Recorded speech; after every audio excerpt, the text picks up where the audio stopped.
Dennis is getting the King's Cast experience. He's not just doing a show, he's experienced the heartache, you know? And welcome to Overtime, brought to you by King's Cast at www.kingscast.net. I'm Keith Kornelek. And I'm Chris Kalasius. And in the center, in the middle of the sandwich, is our friend Dennis Bernstein from the fourth period. Dennis, thank you for being here. Anytime, guys. It's a true pleasure to be on the show with you. The pleasure is all ours. So here we are, Kings fans. We're talking Kings Sharks Game 5 in the brilliantly titled Episode 105, entitled Kings Sharks Game 5. Let's go.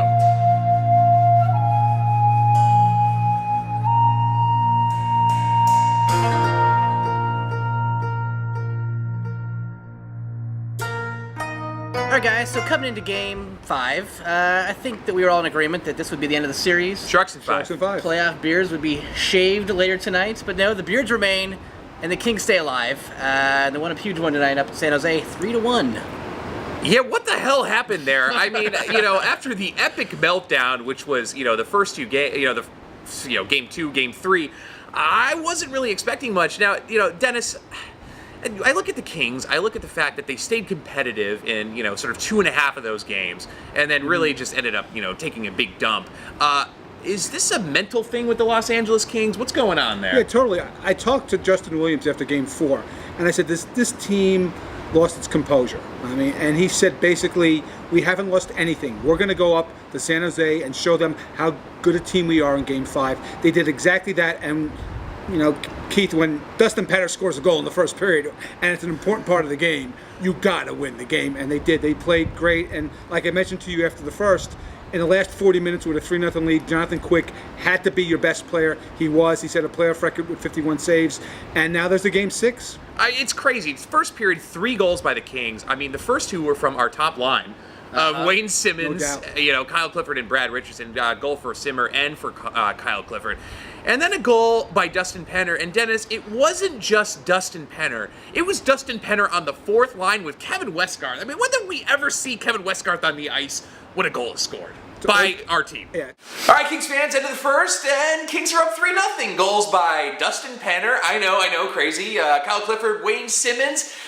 I like how it's going, but it's the Kings. We're going to lose 6-5 in overtime. By the way, Jim Fox looks like an Ewok with his playoff beard.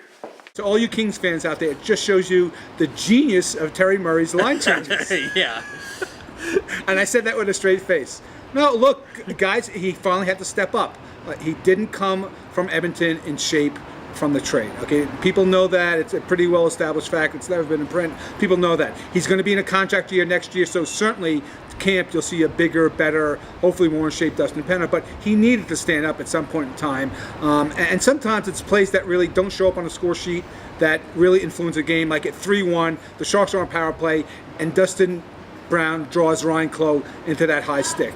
And that ended the game right there. It got them 4-4, and they really weren't threat all the way through. So it's plays like that and shows why Dustin Brown is the captain of this team, how he's led this team down the stretch. Yeah, he hasn't been on a score sheet in this series, but he leads them, and he is definitely their leader. He's been established as that. And now they've got a puncher's chance in Game 6 and to take it to Game 7.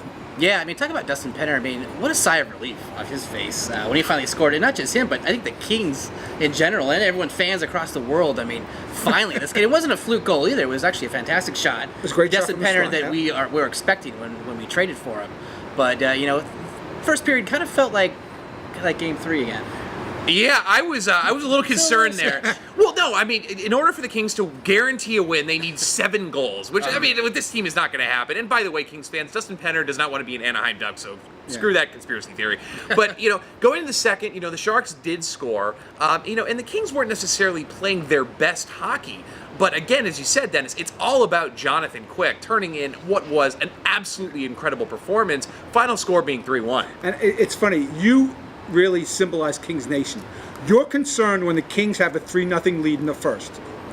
How many other teams in the league would be concerned when they have a 3-0 lead in the first on a road game? It's amazing how just us, the angst of Kings fans are out there, and they get worried because they're up 3-0. I'd be worried if they were down 3-0. But yeah, they really played a great road game. And I think here tonight, except for that turnover on the Marlowe goal, both Johnson and Doughty played really, really solid in their own zone. They didn't make turnovers. They didn't rush the puck. They were smart defensively. Quick stood up. He's going to have to stand up in Game 6. And now the question is not in the Kings net, but in San Jose's net, who do you play? And I think I would be shocked if Niemi was the goalie in Game 6. I think you got to go with Niedermäki. He's come in twice and done well. I know Niemi stood up well in Game 4, but at this point, I think you go with Niedermäki, and the Kings have a legitimate chance to take it to 7. And as I told you guys earlier, I think this series kind of is a parallel to the 2001 series against Colorado. The Kings were down 3-1. Yep. Andy Murray said, "We're getting on that plane, winning the game." They came back. Glenn Murray scored in overtime to take it to a 7th. They wound up losing Game 7 in Denver. But this series kind of symbolizes and kind of parallels what they did in that series. And they have a legitimate chance with all the injuries and all the mistakes and all the blow-ups at home. They can still win the series, I think. I think one of the things, too, is, looking at Vancouver, I mean, yeah, we were competitive, but I think it's a series that, they were destined to win. Mm-hmm. With the San Jose Sharks, we have a team that, we've competed very well against. I think if Andrei Kopitar was here, it'd be Kings in 6.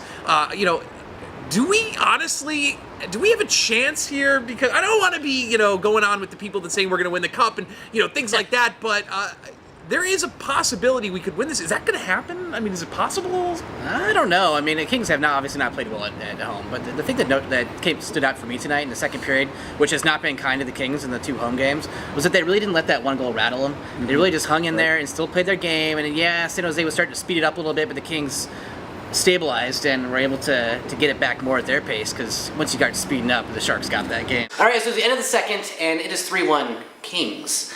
I keep waiting for the meltdown to occur. I'm going to say Westgarth scores a goal, the world explodes, and the Kings win the cup. The one thing with San Jose is, guys, there's not a lot of guys in the San Jose room that have won championships. Joe Thornton is the prime offender right there. Is there doubt in the San Jose room? I got to think so. Right, and look at Vancouver. Vancouver was going to win that series in the sweep. Now they're playing life or death in Game 6 in Chicago on Sunday. I don't think they win that game, and they go to Game 7. So I think now there's doubt in the San Jose room because guys like Marleau, guys like Thornton, guys like Healy, who have never had a ring and don't have that championship to lay back on and say, "Look, guys, let's go. I've been there." These guys have got to be doubting themselves a little bit right now. I don't think they think all hope is lost and they're going to lose, from up 3-1 to lose the series. But I think the guys that haven't won have had failure, and specifically Joe Thornton is really that doubt is probably going to creep into the room a little bit. And it's incumbent upon a guy like Todd McClellan, who I like. I think he's a great coach, to instill that confidence back in his team. But the Kings, they're playing with house money. There's absolutely no pressure on this team. Right? If they go in and lose Game 6. People say they extended the series longer than people thought. Yeah. And I'll go back to the Ray Ferraro reference. The best chance the Kings have to win the series, Ray said, was if the San Jose bus got lost going to the arena. Well, the bus got lost twice, might get lost a third time. And in Game 7, it's a crapshoot. Anybody can win. If John Quick can stand up in a Game 7 if they get Game 6, as strange as it sounds based on Game 3 and Game 4, they've got a shot in the series now. So basically, Dennis Bernstein is saying the Kings are going to win the Stanley Cup. Yeah, the cup is yours. You heard it here first. Yes. Yeah, absolutely.